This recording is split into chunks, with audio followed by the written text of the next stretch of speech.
مفيش مشكله ان انا اروح لمختص اتكلم معاه. هو هيبقى ادرى بالموضوع ازاي ايه ناخد فيه خطوات، خصوصا بس ان مش ان انا اروح لمختص ديت حاجه، يعني ضد الخصوصيه شويه.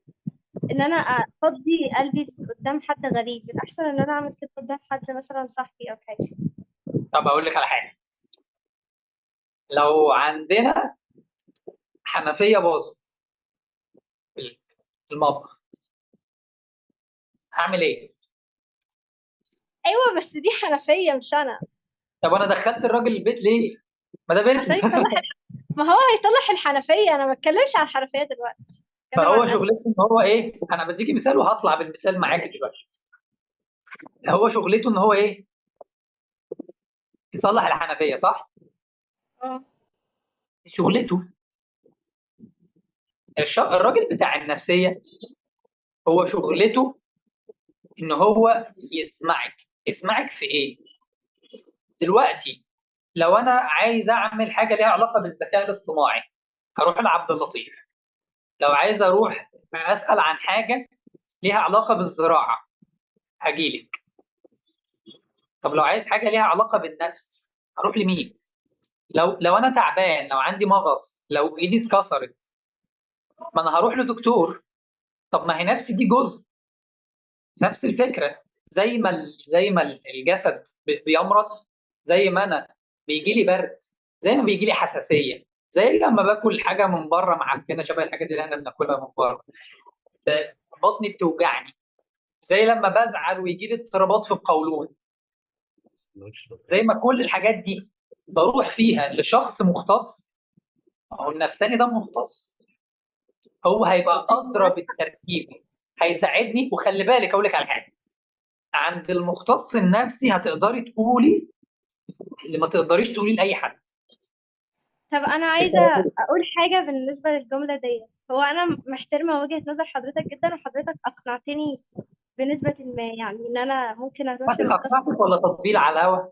لا بجد، لا انا ما بطبلش. بس بس يعني بالنسبه لاخر جمله حضرتك قلتها، ان انا هقدر اقول الحاجات اللي ما اقدرش اقولها لحد.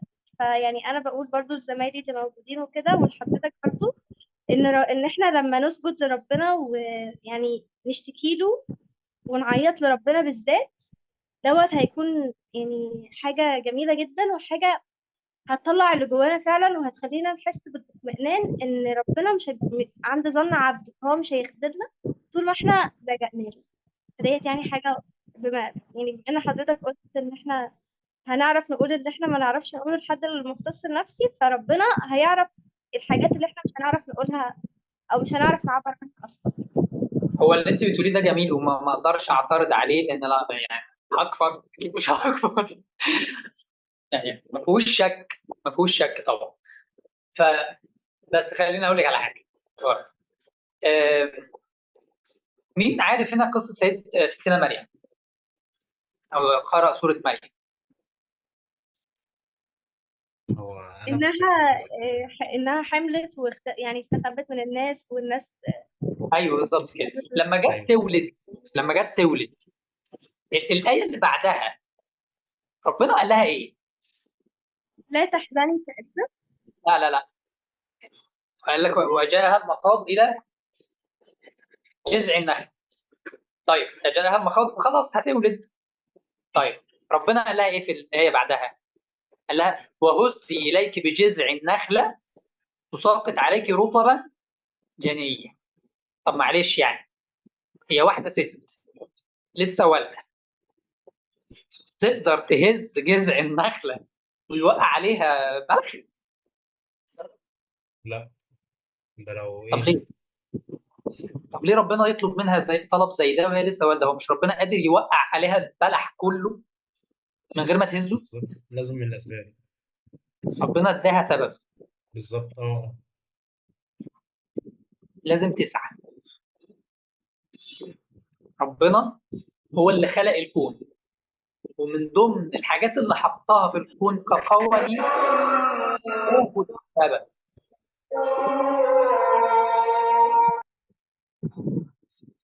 لما انت تاخد بالسبب ربنا هيديك.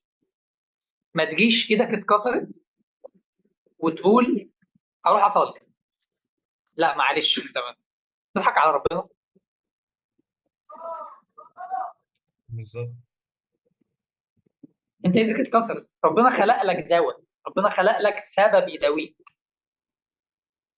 خده، اسعى فيه. بالظبط.